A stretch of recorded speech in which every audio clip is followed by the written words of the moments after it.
ডাকসু নির্বাচনের খবর জানাতে রাজশাহী থেকে সরাসরি যুক্ত হচ্ছেন আবরার সাইদ।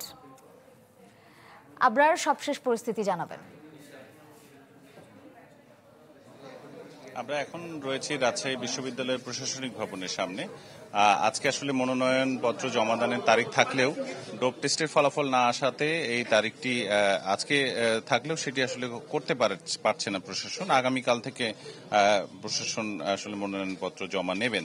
কিন্তু ছাত্রদলের শিক্ষার্থীরা গতকালকের যে ঘটনা তার আসলে বিক্ষোভ প্রদর্শন করছেন আজকে, এবং নবীন শিক্ষার্থীদের তারা এখানে ভোটার করার জন্য আন্দোলনে নেমেছেন। আমরা একটু তাদের কাছ থেকে জানতে চাই, আপনারা যারা মনোনয়নপত্র নিয়েছেন আসলে আপনারা জমা দেবেন কিনা, এই নির্বাচনে অংশ নেবেন কিনা, এবং পাশাপাশি আপনাদের আন্দোলন কতদিন চলমান থাকবে?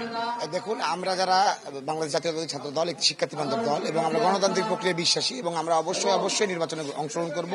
নির্বাচনী যে প্রক্রিয়া, সেই প্রক্রিয়াগুলো আমাদের অব্যাহত থাকবে। পাশাপাশি অনিয়ম এবং অগণতান্ত্রিক যে পদ্ধতিগুলো রয়েছে সেগুলোর বিরুদ্ধে আমাদের আন্দোলন সবসময় চলমান থাকবে। আমাদের আন্দোলন চলবে, সেটা একপাশে থাকবে, এবং আমরা যে সাধারণ শিক্ষার্থীদের যে যৌক্তিক দাবি আদায়ের যে আন্দোলন, সেটি থাকার পাশাপাশি সাধারণ শিক্ষার্থীদের যে ভোটাধিকার, সেই ভোটাধিকার নিশ্চিতের মাধ্যমে আমরা ভোটের প্রক্রিয়ায় যাব।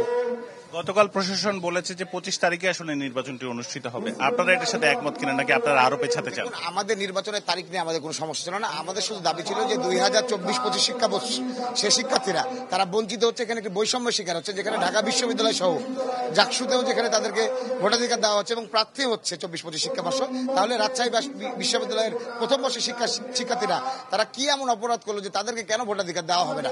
একটি গোষ্ঠী উদ্দেশ্য প্রণোদিতভাবে প্রথম বর্ষের শিক্ষার্থীদেরকে বঞ্চিত রাখার অপচেষ্টা করছে। অনেক ধন্যবাদ আপনাকে। শ্রেয়া, শুনছিলেন যে আসলে এখানে যারা রয়েছেন সেই ছাত্রদল নেতাকর্মীরা তারিখ পেছাতে চান না, 25 তারিখে নির্বাচনটা হোক, কিন্তু নতুন বা নবীন শিক্ষার্থীদের তারা এই ভোটারে অন্তর্ভুক্ত করতে চান। এটি আসলে তাদের মূল দাবি, এবং আন্দোলন এখনো চলছে। এ ছিল আমার কাছে ডাকসু নির্বাচনের খবর।